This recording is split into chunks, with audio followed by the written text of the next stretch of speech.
Yeah. Have you ever observed a black hole? You know what a black hole is? Uh, what you read in these videos and other videos about black holes, there's actually only one black hole that has been discovered, and that's at inside the center of our Milky Way. So they suggest that there's a black hole in all the universes, which I can agree with. But uh, what is a black hole? I've come up with in my research the idea that a black hole is the fabric of space without gravity. What is gravity? Gravity, according to Newton, is the interaction of planetary matter, galactic matter at abundance, because there's trillions and trillions of galaxies, and that energy from the motion of these galaxies generate energy, which settles or interacts on top of this fabric of space. So what we see or think of as gravity in space is actually the difference between what we see through our telescopes and a black hole. What's a black hole? It's black. It's a fabric, the underlying fabric of anything that exists on it or in it. I prefer to refer in it because space is three-dimensional. So what we see when we look at a galaxy and all the stars around that galaxy are actually other galaxies. Inside the galaxies, like our Milky Way, when we look in the sky, we see all the stars that are generated in our Milky Way. We need a telescope to go further into the depth of the galaxies. I've read several books about space. A lot of them don't refer to modern time ideas or mechanics. Like I said, the discovery of a black hole is the one that is in our Milky Way. So we can assume, okay, that there's other black holes in the center of the other galaxies. I wrote in a book, it's called The Universe Without a Black Hole, uh, because our universe does not have a black hole. They may assume that it does, but it doesn't. Uh, that would be terrorizing, I think. I refer with the Erwin Hubble theory about our universe, which includes the expansion. Relativity does not include expansion. It does now in our videos, and like our Bible, it's upgraded to our new Pacific discoveries as they go by. But the original theory, there's nothing about black holes in it, unless somebody else wrote the book.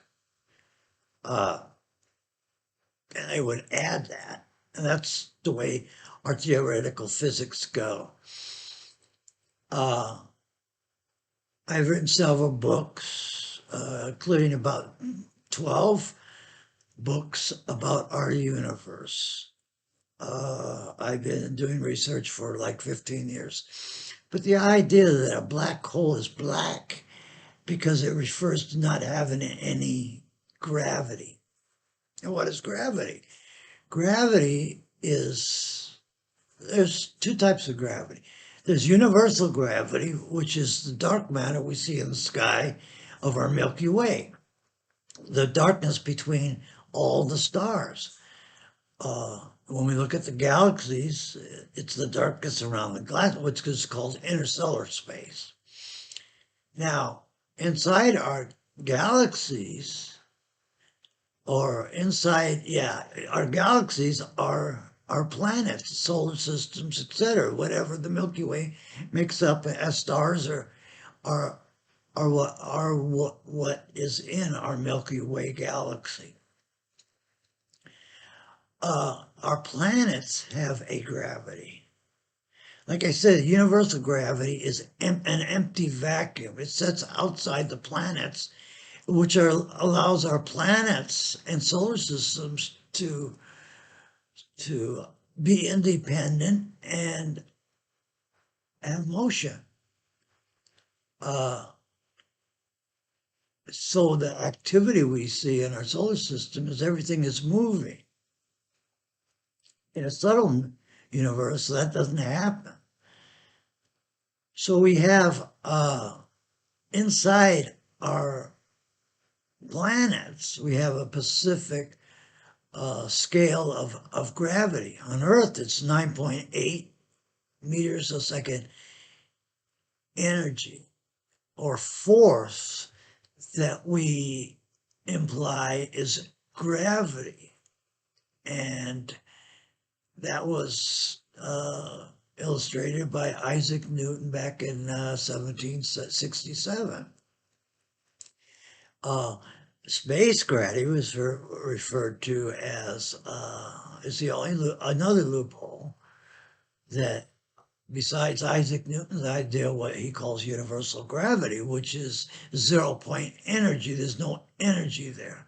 Our planets and all planets have a specific energy environment, which we call gravity, and that's 9.8 meters a second of force relative to the motion.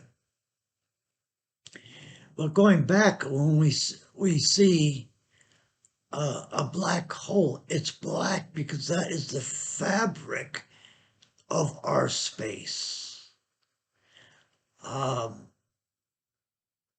We prefer to look at it as flat space so we can observe each planet independent, but I believe that most of all that it's three-dimensional. We are inside it, not on top of it. If we were on top of it, all the planets and stars would be evenly portioned, like let's say the whole population of the Earth is on top of a flat planet, even though it's round. Our observations are flat, even on this round curvature planet, because it's so big. The universe is bigger. Space is even bigger than the universe because space is where everything intertwines. That's where it's at. But it's three-dimensional. So that fabric is blank. There's no energy interaction in it when we look at a black hole. They don't know.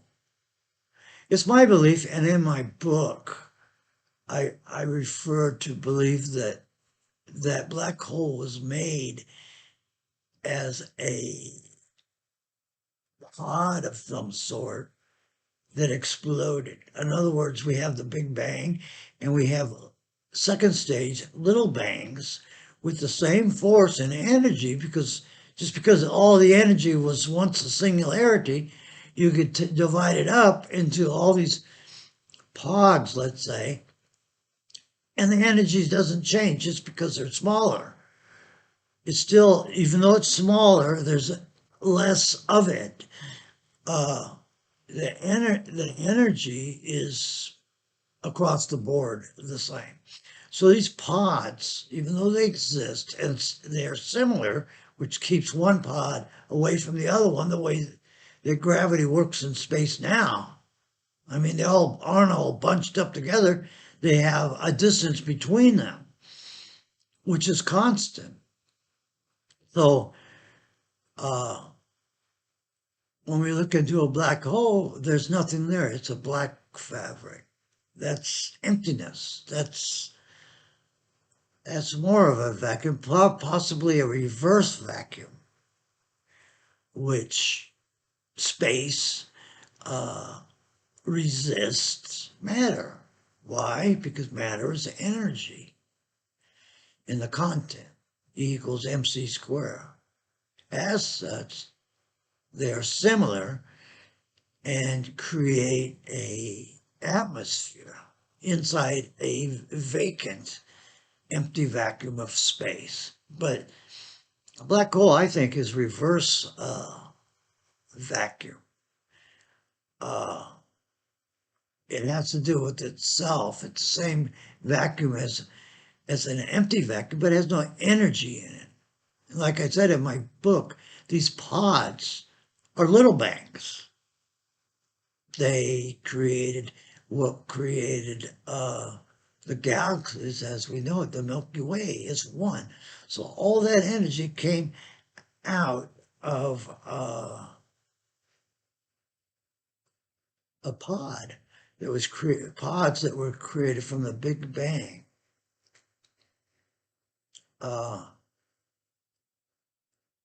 That's the convenience of observing a black hole, is that it is empty of energy. Other than that, I don't know. We call it magnetic pull, which is not gravity, but it's a form of gravity that the black hole is sucking in, sucking in everything around it. But I've never seen a black hole gobble up anything, except they say energy. So it's all theoretical, and this idea is that a black hole is black because it's the inside fabric of the space that we live inside, but outside of a black hole. So it's like the cosmic background of gravity and space itself. Without the energy for resistance and light from the suns to see everything, or a telescope to observe everything because it's lit up by the sun, the light of the suns, it's the same thing. It bestows the energy from the galactic point and the intergalactic point, which is the planets and stars that exist within our Milky Way and all the other planets that exist in all the other galaxies. And for that reason, all the galaxies are somewhat different. The elements are different. The observation of the environment of the planets that exist there are different. And our planet, Earth, retains life. And it's that viewpoint that makes scientists believe that there's life in on other stars and planets, other galaxies. We have to travel to a galaxy. For us to travel in galaxy, we have to resolve the speed of light theory.